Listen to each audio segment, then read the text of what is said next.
আজকের দিনটা খুবই অন্যরকম। কেন অন্যরকম সেটা খানিক বাদে বলছি।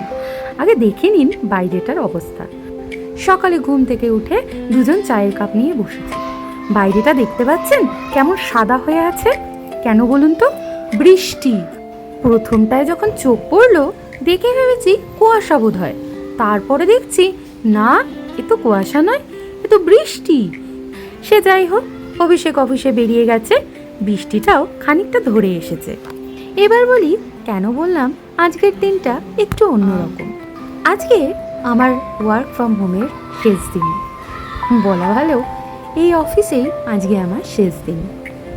কাল থেকে নতুন একটা জার্নি শুরু, সেটাও আপনাদের সঙ্গে পরবর্তীতে শেয়ার করে নেব।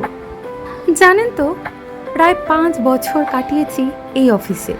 এই চেনা ল্যাপটপ, চেনা কাজ, সমস্ত কিছু ছেড়ে যেতে মনটা সত্যিই খারাপ লাগছে। কিন্তু ওই যে নতুনের টানে আমরা সবাই ছুটে চলি, সেটাই হলো আমার সঙ্গে।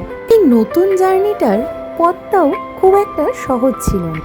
বাবা চলে যাওয়ার পর উপার্জনের একটা বেশ তাগিদ তৈরি হয়েছিল, আর সেই তাগিদ থেকেই কেরিয়ারের পেছনে ছোটা শুরু।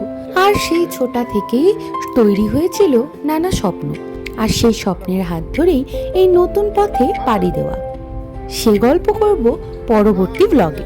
আমি সৃজা, আর আপনারা দেখছেন একদিন এক গল্প রং তুলি।